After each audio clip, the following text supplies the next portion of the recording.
அதுல இந்த சைடு எனக்கு ஸ்போர்ட்ஸ் ரொம்ப பிடிக்கும். ஸோ இந்த இடத்துல இருந்து நம்ம விஆர் வரைக்கும் இப்போ ஜாக் ரன்னிங் பண்ண போறோம்.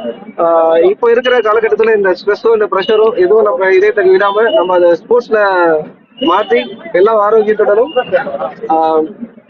உடல் ஆரோக்கியத்துடன் வாழ நான் வந்து வாழ்த்து சொல்றேன். ரப்பர் வந்து பயங்கரமா இருக்கு, சூப்பரா போயிட்டு இருக்கு. ஜனங்க கொடுத்த அன்பு வந்து பெரிய எனர்ஜி கொடுத்துருக்கு. அந்த எனர்ஜில தான் இப்போ ஓட வந்திருக்கேன். ஒர்க் பண்ணுவோம். இன்று வேர்ல்டு ஹார்ட் டே உலக இருதய தினத்தை முன்னிட்டு சிம்ஸ் மருத்துவமனையில் விழிப்புணர்வு ஏற்படுத்துவதற்காக சிம்ஸ் மருத்துவமனை விஆர் மகள் வரை நம்ம நடக்க இருக்கிறோம்.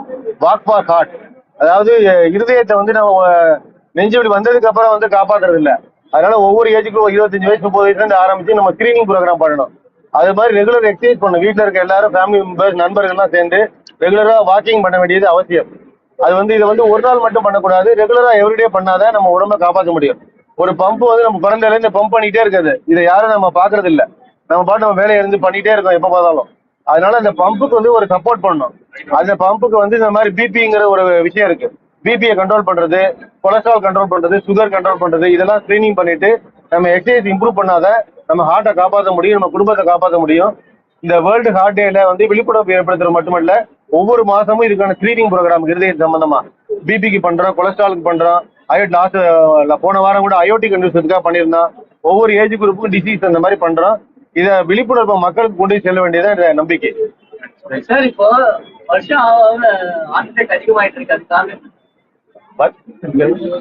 அதிகமாயிட்டே இருக்கு. டயட் நம்மளுடைய எக்ஸசைஸ் பண்றதுல ரொம்ப டயட் ஹேபிட் மாறிடுச்சு நிறைய பேர்.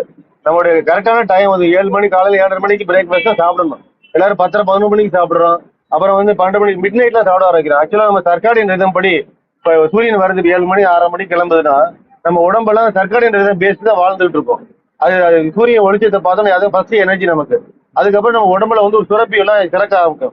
ஒரு கேஸ்ட்ரிக் ஹார்மோன் வர்றது, நம்ம அடுத்த ஆக்டிவிட்டி ஹார்மோன்லாம் வர்றது, ஒவ்வொன்றும் அதை பொறுத்து தான் இருக்கு. அதுக்கு தகுந்த மாதிரி நம்மளும் சாப்பிடணும். அந்த டயத்துல 7:30 மணிக்கு மேல சாப்பிடுறது நைட் டியூட்டி பண்ணக்கூடாதுங்கிறாங்க. அந்த 9 மணிக்குள்ள சாப்பிட்டு படுக்கணும், அந்த ஹேபிட் இருக்கணும். நம்ம வந்து டோட்டலா நம்ம ஒர்க்கிங் ஹேபிட்டே மாறி போய் அந்த இதை மறந்துட்டு வேற டயத்துல சாப்பிடுறோம், வேற டயத்துல படுக்கிறோம். அந்த மாதிரி எக்ஸசைஸே குறைஞ்சிருச்சு. நைட்ல செடன்டரி லைஃப், நிறைய பேர் கம்ப்யூட்டர் வேலை செய்யறோம், உட்காந்தே இருக்கும். அதனால யாருமே ஆபீஸ்ல ஒரு 5 நிமிஷம் நடந்தா போதுங்கிற மாதிரி இருக்காங்க. இப்போ ஒரு 60% பாப்புலேஷன் பாத்தீங்கன்னா கார்ல போறது, லிப்ட்ல போறது, எங்கேயுமே நடக்கிறதே ரொம்ப குறைஞ்சிருச்சு. இதை நம்மளே ஞாபகப்படுத்தி செஞ்சாதான் படுதா பண்ண முடியும்.